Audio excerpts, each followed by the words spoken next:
बिस्मिल्लाहिर्रहमानिर्रहीम। आज का हमारा लेक्चर है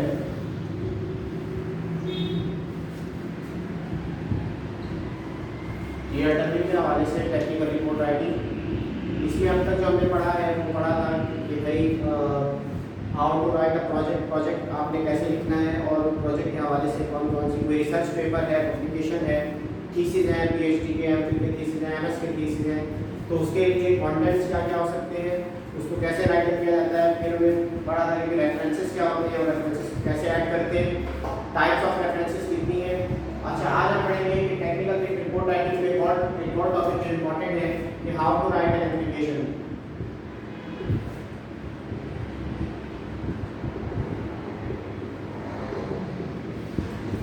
अच्छा, एप्लीकेशन बेसिकली अगर हम अपनी लैंग्वेज में उर्दू में बात करें तो एप्लीकेशन से मुराद दरखास्त होती है कि हम किसी को अगर कोई एप्लीकेशन दे रहे हैं या किसी जगह अप्लाई कर रहे हैं तो ये सारी शक्लें जो हैं वो एप्लीकेशन की हैं। तो एप्लीकेशन की टाइप्स हो सकती हैं, बहुत सारी टाइप्स होती हैं। एप्लीकेशन एक स्टूडेंट टीचर को भी लिखता है, एप्लीकेशन बाज़ औक़ात जो है वो आप किसी इदारे को भी लिखते हैं, ठीक है। Sometimes you are going to take some holidays, आपने कोई हॉलीडे किसी के लिए अप्लाई करना है तो भी आप एप्लीकेशन लिखते हैं। अच्छा, इसी तरह कोई प्रॉब्लम है विद सब्जेक्ट योर फैमिली या with respect to your house, आपके घर के हवाले से कोई मसला आया हुआ है तो आपने किसी काउंसलर को या किसी लोकल अथॉरिटी को अगर एप्लीकेशन लिखनी है तो भी हम एप्लीकेशन का सहारा लेते हैं।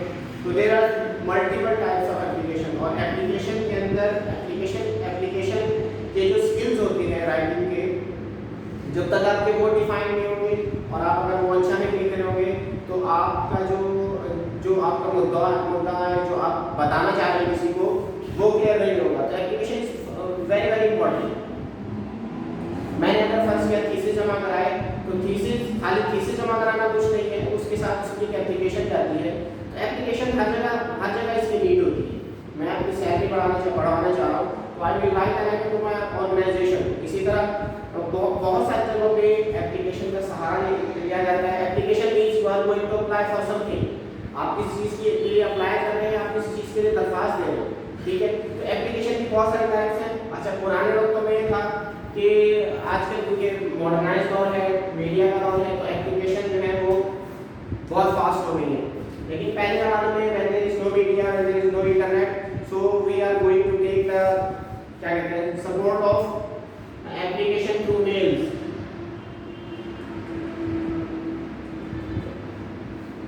मेल्स के थ्रू हम एप्लीकेशन लिखा करते थे, यानी हमने एप्लीकेशन लिखी और उसको पोस्ट किया, फिर वो जाके जिसके नाम लिखे जाते हैं उसको रिसीव होती है।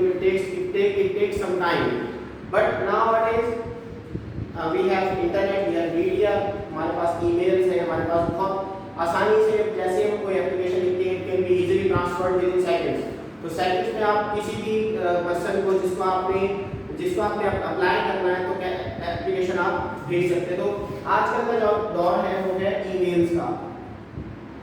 तो ईमेल्स को लेते हुए ही हम एप्लीकेशन की बात करेंगे। So we have email addresses, हमारे पास ईमेल एड्रेसेस होते हैं। तो अब लिखने का तरीकाकार क्या होगा एप्लीकेशन का, नीड में आपको बता चुका हूँ इसका स्कोप क्या क्या है और कहाँ इस्तेमाल हो सकती है। एप्लीकेशन हर इदारे में इस्तेमाल होती है, ठीक है। आपको कोई भी प्रॉब्लम हो, you are going for application, आप एप्लीकेशन के लिए ही जाएंगे। तो ईमेल्स के थ्रू आजकल एप्लीकेशन जाती हैं, बट एप्लीकेशन को कैसे लिखा जाएगा, एप्लीकेशन क्या होती है, और सबसे important because you are a student, तो आज हम बात करेंगे रिगार्डिंग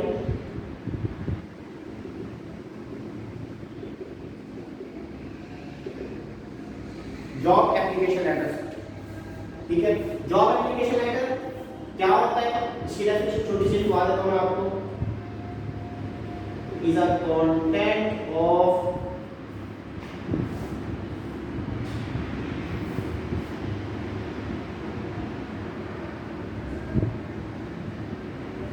accompanying your resume, ठीक है। या आप इसके साथ क्या भेजते हैं, सीवी भेजते हैं, which tends to apply for job, ठीक है। बेसिकली जॉब एप्लीकेशन लेटर क्या है, ये जॉब एप्लीकेशन क्या है?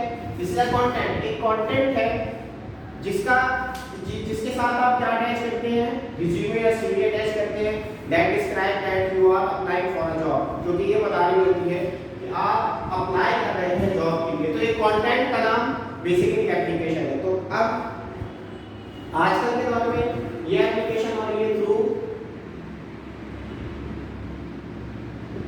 ईमेल्स के थ्रू ज़्यादा से ज़्यादा एप्लीकेशन हो रही है। अच्छा, बेनिफिट्स क्या है इसका कि जितनी अच्छी आपकी एप्लीकेशन होगी, there is much higher likelihood that you will call for interview. देखिए, एप्लीकेशन का क्या मतलब होता है? जब हम कोई एप्लीकेशन देते हैं जॉब के हवाले से, किसी इदारे के अंदर एप्लीकेशन देते हैं, तो ये application basically is a representative.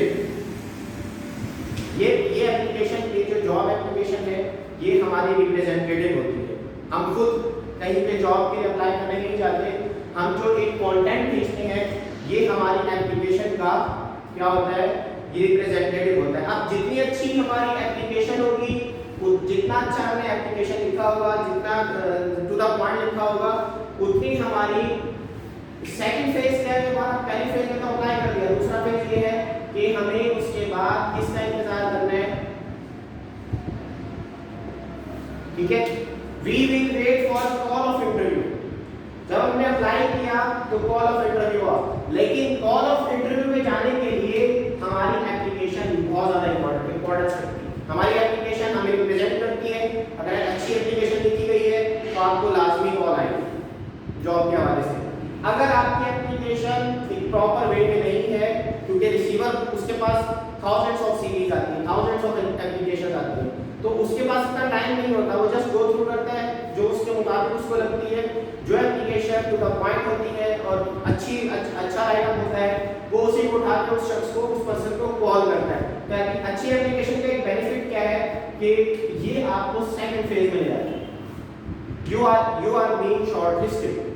तो शॉर्टलिस्ट होने के लिए you must write a good application. Thousands of series हैं, 100 बंदों को शॉर्टलिस्ट करना है, तो 100% वही शॉर्टलिस्ट होंगे जिनका एक रिप्रेजेंटेटिव या कॉन्टेक्ट अच्छा जाएगा। तो एप्लीकेशन की इंपॉर्टेंस आपके पास एक भी आती है। स्टेप्स क्या है कि आपने जॉब एप्लीकेशन लेटर लिखनी है, उसके स्टेप्स क्या हो सकते हैं? इसको मैं लिख देता हूँ।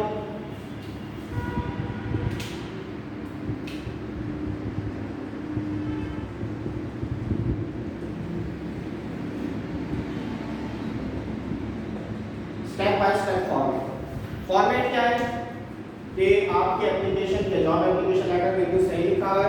सबसे पहले तो ये है कि हमारा देखें, जब हम कोई ईमेल करते हैं तो हमारे पास एक टारगेटेड ईमेल होता है उसका। पर क्या कोई भी ईमेल है xyz.gmail.com, ठीक है। तो xyz is the receiver's name जिसको आप ईमेल एड्रेस भेज रहे हैं। तो एक चीज ख्याल रखिएगा कि आपका ईमेल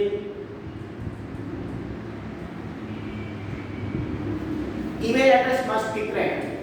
ये ना आपने ईमेल किया और जो रिसीवर था उसको ईमेल ही नहीं मिली। तो आपको बहुत ज़्यादा प्रिकॉशनरी मेजर, बहुत ज़्यादा कॉशन के साथ, एहतियात के साथ इस चीज़ को ध्यान में रखना है कि अगर कोई एक सेंटेंस कोई एक डॉट भी इधर उधर हो गया तो रिसीवर के पास आपकी ईमेल नहीं जाएगी। तो आपकी ईमेल एड्रेस एक इम्पॉर्टेंट चीज़ है, इसको कंसीडर करना है। दूसरे नंबर पे जो मेन इंपॉर्टेंट चीज है वो आता है हमारा सब्जेक्ट लाइन। अच्छा, हमारे यहाँ पे ईमेल्स की जाती है तो सब्जेक्ट लाइन कैसे होगा? सब्जेक्ट लाइन में आपको एक बॉक्स खुलेगा एंड ये सब्जेक्ट लाइन आपका रिप्रेजेंटेटिव है। This is the first impression of your job application letter. ये सब्जेक्ट लाइन ही नॉर्मली हाईलाइटेड होगा जो आपका रिसीवर, जिसके पास आप ईमेल भेज रहे हैं या जिसको आप जॉब के लिए अप्लाई कर रहे हैं, ठीक है। तो ये सब्जेक्ट लाइन बहुत ज़्यादा इंपॉर्टेंस रखता है। इसके अंदर आपने क्या लिखना है? स्टूडेंट्स या एप्लीकेंट्स जो है या कैंडिडेट्स जो है वो इसके अंदर बहुत ज़्यादा मिस्टेक्स कर देते हैं, जिसकी वजह से उनको नेक्स्ट कॉल नहीं आती। अब इसके अंदर आपने क्या लिखना है?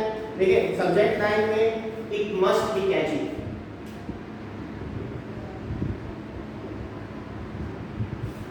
एक बात तो ये है कि ये बिल्कुल ऐसे ही हो कि वो आपके फौरन कैच कर ले जो रिसीवर है, ठीक है। दूसरा, समटाइम्स सब्जेक्ट लाइन की कुछ गाइडलाइंस होती है।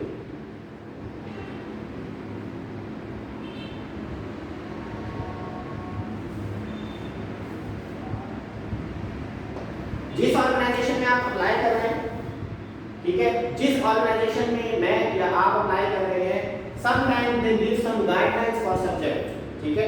सब्जेक्ट के लिए वो कुछ गाइडलाइंस देते हैं कि आपका सब्जेक्ट यही होना चाहिए। तो जब अगर वो कोई गाइडलाइन दे रहे हैं तो हमें उस गाइडलाइन के लिए क्या होना पड़ेगा, we need to be specific for that guideline. और अगर कोई गाइडलाइन नहीं है, if we have no guideline, तब भी हमें सब्जेक्ट लाइन के अंदर लिखने में एहतियात करनी है। वो कैसे लिखेंगे, इसके अंदर कुछ राइट्स हैं और कुछ रॉन्ग्स हैं, ठीक है। मैं आपको बता देता हूँ कि सब्जेक्ट लाइन में क्या राइट्स हैं क्या रॉन्ग्स हैं। फिर मिसाल के तौर पे अगर हमने लिख दिया, बस क्या लिख दिया, CV फॉर जॉब, ये किसके अंदर लिख दिया हमने, सब्जेक्ट लाइन के अंदर, तो this is the wrong way. Subject line में लिख दिया CV for job, so this is the wrong way. It puts bad impression to the receiver. Receiver के ऊपर ये बैड इंप्रेशन डालेगा। या इसी तरह आपने क्या लिख दिया, हमने लिख दिया अप्लाइंग फॉर जॉब। स्टूडेंट्स इसमें बहुत मिस्टेक करते हैं, applying for job, this is also a wrong way, ये भी गलत तरीका है। अप्लाइंग फॉर जॉब क्या मतलब, आप किस जॉब के लिए अप्लाई कर रहे हैं, आपसे ये नहीं मांगा गया CV for job, this is an awkward word, ठीक है। इसी तरह या अगर आपने लिख के भेज दिया जॉब्स एट ABC कंपनी, कोई ABC कंपनी थी, उसके अंदर आपने लिख के भेज दिया जॉब्स एट ABC कंपनी। अब इसका क्या मतलब है, आप अप्लाई कर रहे हैं या उसको जॉब दे रहे हैं, ठीक है। तो ये this is not a clear picture, ये आपकी क्लियर पिक्चर नहीं है जॉब्स की। दिस इज, ये तमाम सेंटेंस जो मैंने लिखे हैं ये सारे रॉन्ग है। ये सब्जेक्ट लाइन के अंदर नहीं लिखना, applying for job, sending the CV, ठीक है। ये प्रॉपर वे नहीं है सब्जेक्ट लाइन का। अच्छा, सब्जेक्ट को कैसे लिखना है आपने, इसके लिए तरीकाकार ये है कि आपको एक क्लियर लैंग्वेज लिखनी होगी, और वो क्या होगी, बस किया job application for the role of business development executive, ठीक है। और इट मस्ट बी अंडरलाइन। अगर आप इसको मैनुअली लिख रहे हैं तो इट मस्ट बी अंडरलाइन, ठीक है। और अगर इसको ईमेल कर रहे हैं तो ईमेल के सेक्शन के अंदर ये ऑटोमेटिकली अंडरलाइन हो जाएगी। आप क्या लिख रहे हैं, अब ये जो रिसीवर होगा उसको पढ़ते ही आपने नाम कोई इसके अंदर कोई एक्स्ट्रा बात लिखी है, दिस इज ये ऐसा सेंटेंस है जो कि टू द पॉइंट है, आपने कोई एक्स्ट्रा बात इसके अंदर नहीं लिखी। Job application for the role of BDE, business development executive, ठीक है। या क्योंकि आपको ताल्लुक सॉफ्टवेयर से, तो आप लिख सकते हैं सॉफ्टवेयर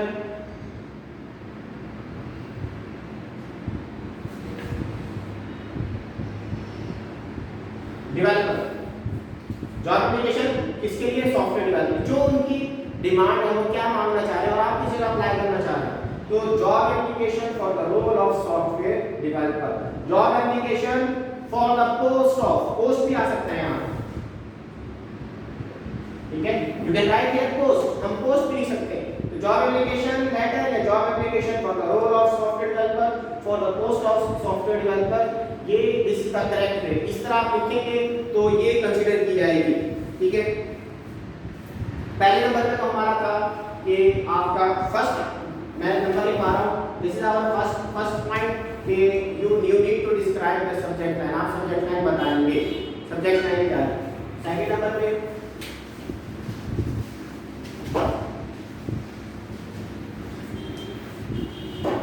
सेकंड में होगा हमारा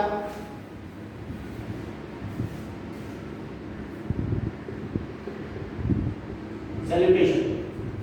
पहला स्टेप था हमारा, पहला स्टेप किस चीज का था, सब्जेक्ट लाइन का। You must need to clarify for the subject line. याद रखिएगा जब एप्लीकेशन डालनी है जॉब के लिए, तो यही स्टेप्स आप फॉलो कीजिएगा। नंबर 1 है हमारा कि हमारी सब्जेक्ट लाइन सेकंड नंबर पे सैल्यूटेशन। सैल्यूटेशन का मतलब सल्यूट से मिलता है बेसिकली।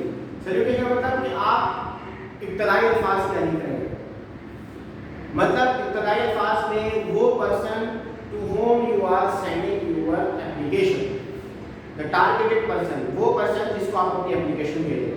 वो कोई रजिस्ट्रार हो सकता है, वो किसी इदारे का सीईओ हो सकता है, वो कोई एचआर मैनेजर हो सकता है।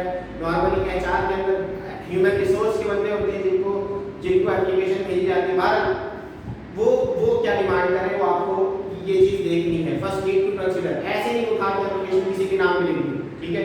अगेन मैं इसके रॉन्ग्स एंड राइट्स बताऊंगा आपको, डूज एंड डोंट्स भी कह सकते हैं। जो काम आपने नहीं करना वो क्या है आप, अच्छा इसके अंदर एक मिस्टेक क्या करते हैं हम सैल्यूटेशन के अंदर, कि इसके अंदर ऊपर ऊपर क्या लिख देते हैं, हमें फर्स्ट का नहीं पता कि किसको भेजना है, ठीक है, हमने एचआर मैनेजर को भेजना है, वो स्पेसिफाई नहीं है, क्लैरिफाई नहीं है, लेकिन फिर भी हम ये नहीं लिखेंगे टू होम इट में concern, this is the wrong way.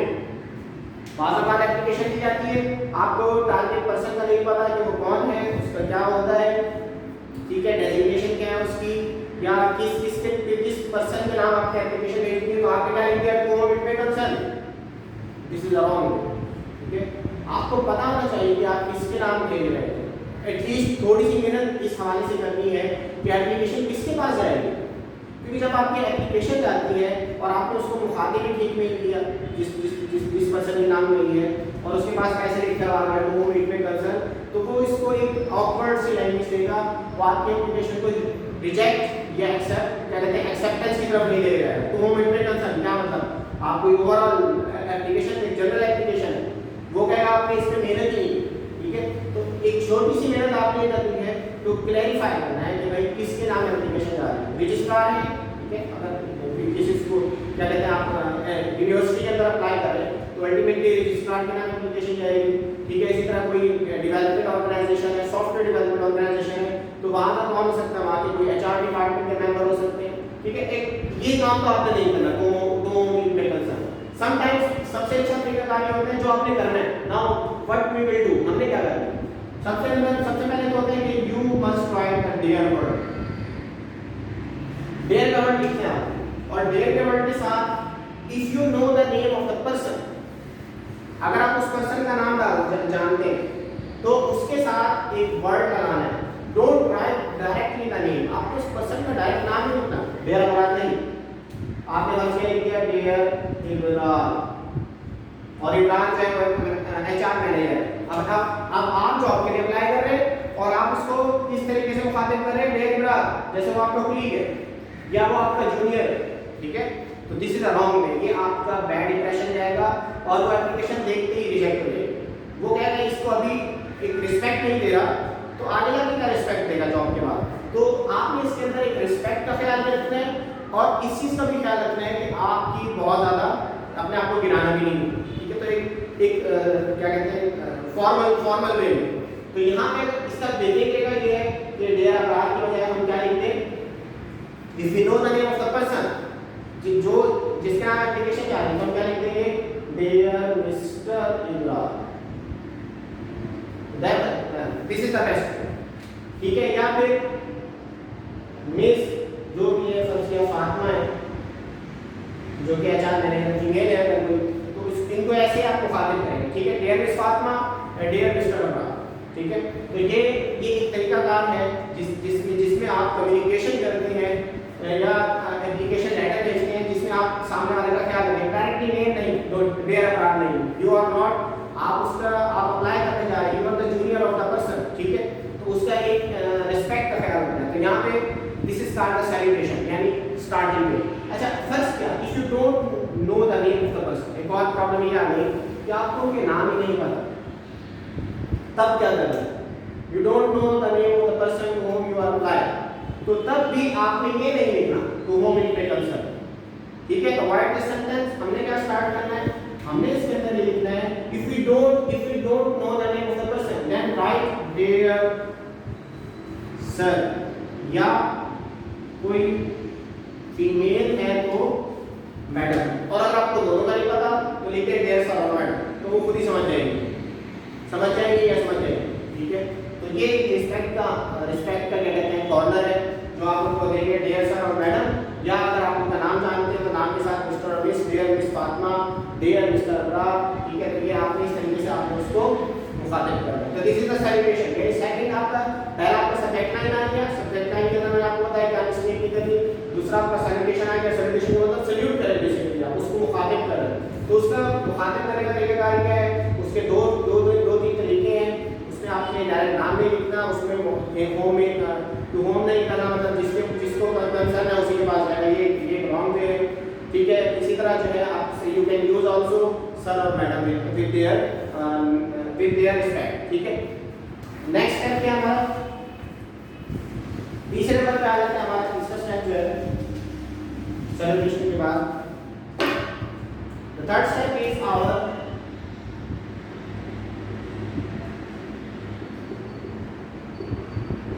Introduction. अच्छा, this is our first paragraph, हम इसको पहला पैराग्राफ भी कह सकते हैं।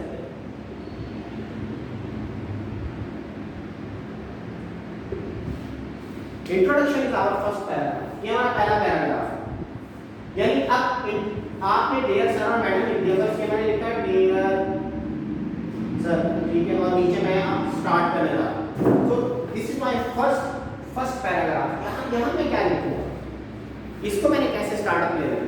ठीक है, क्योंकि हम जॉब के लिए अप्लाई कर रहे हैं, स्पेसिफिक है related to job application ad में हमने कैसे स्टार्ट करना है। सबसे पहले हमने इसको रेफरेंस देना है, we need to give a reference.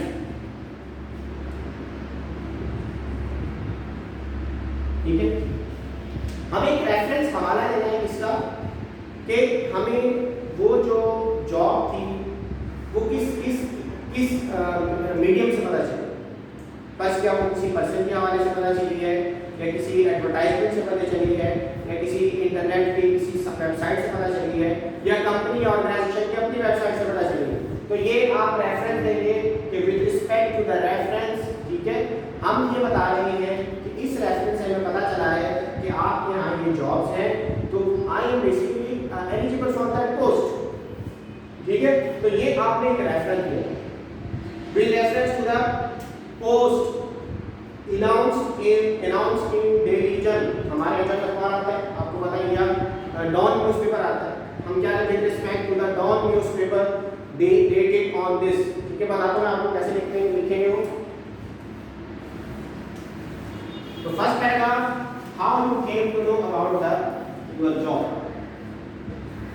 ठीक है, फर्स्ट पैराग्राफ में सबसे पहले लिखेंगे कि how we came to know about this job, about this interest। इस इंटरेस्ट के हवाले से मुझे कैसे पता चला। तो एक सेंटेंस में लिखता हूँ नॉर्मली, उसी पर आप क्या लिख सकते हैं, with reference to the post published। क्योंकि गवर्नमेंट की जो नॉर्मली पोस्ट होती है हमारे यहाँ, बल्कि हर जगह पे, वो न्यूज़पेपर में आती है, तो कभी भी ऑनलाइन नहीं आती। ठीक है, तो गवर्नमेंट की अगर पोस्ट है तो वो किसी अखबार में या किसी न्यूज़पेपर में चलेंगी, तो आप उसका हवाला देंगे with reference to the post published in daily जन लिख लें या डॉन न्यूज़पेपर लिख लें। ठीक है, हमारे डॉन न्यूज़पेपर आता है, उसके बाद उसकी डेट भी डालनी है। फर्स्ट क्या है डेट, आई थिंक 21 मार्च 2020, या आपने स्टार्टअप ले लिया।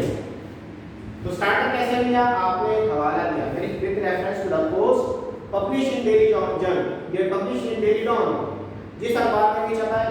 ये जो सोर्स है, ये ना आपसे नहीं कहा कि लाजमी कोई पेपर ही होगा, न्यूज़पेपर ही होगा, ये कोई भी सोर्स हो सकता है। It might be some other sources, ये कोई इंटरनेट का सोर्स भी हो सकता है, वेबसाइट भी हो सकती है, वेब लिंक भी हो सकता है। अच्छा, ये सोर्स समटाइम ये सोर्स क्या हो सकता है, ये ऑर्गेनाइजेशन का कोई पर्सन भी हो सकता है। ठीक है, कोई साहब थे ऑर्गेनाइजेशन के अंदर काम करने वाले हैं, उन्होंने आपको बताया ठीक है कि भाई उस जगह पे जॉब्स आएंगी है तो आप अप्लाई कीजिए। तो इसी तरह अगर आपने अप्लाई करना है तो उसके अंदर आपने क्या लिख दिया, with reference to the post described by mister ये फलाना, ये जो भी है, जो उनका नाम है वो नाम लिख दिया जाए, ठीक है, डेट हटाकर उसकी उनसे मेरी बात हुई थी तो उस पोस्ट के रेफरेंस से मैं ये अप्लाई करने जा रहा हूँ, तो यहाँ आपने डालना है। अच्छा, बाज़ औक़ात जब ऑर्गेनाइजेशन पर्सन फर्ज किया कोई मिस्टर खान थे जिन्होंने आपको बताया कि इस ऑर्गेनाइजेशन के अंदर जॉब आई है, तो अब मिस्टर खान का रेफरेंस आप सब्जेक्ट लाइन में भी डाल सकते हैं। You can put this mister Khan reference into the subject line, वो जो हमने फर्स्ट स्टेप किया था, job application for the post of business development executive, bracket में आपने क्या लिख दिया, with reference to mister Khan. तो जिसके पास एप्लीकेशन जाएगी वो समझ जाएगा कि ये मिस्टर खान के रेफरेंस से आया है, ठीक है। तो ये सब्जेक्ट लाइन के अंदर अब वो पिक करने में आसानी होगी उसको कि मिस्टर खान के रेफरेंस से आया है, तो मिस्टर खान साहब जो है वो क्योंकि उस ऑर्गेनाइजेशन में ऑलरेडी काम कर रहे हैं तो उनके रेफरेंस से ये एप्लीकेशन आएंगे। तो ये तरीक़ेकार है अप्लाई करने का, ठीक है। अगर ओपन है, जॉब बिल्कुल ओपन है, किसी ने पोस्ट हुई है तो उसका सोर्स आपने ऐसे लिखना है। तो ये दो मैंने स्टेप आपको बता दिए, बाकी जो स्टेप है वो आपको नेक्स्ट स्लाइड में बताऊंगा।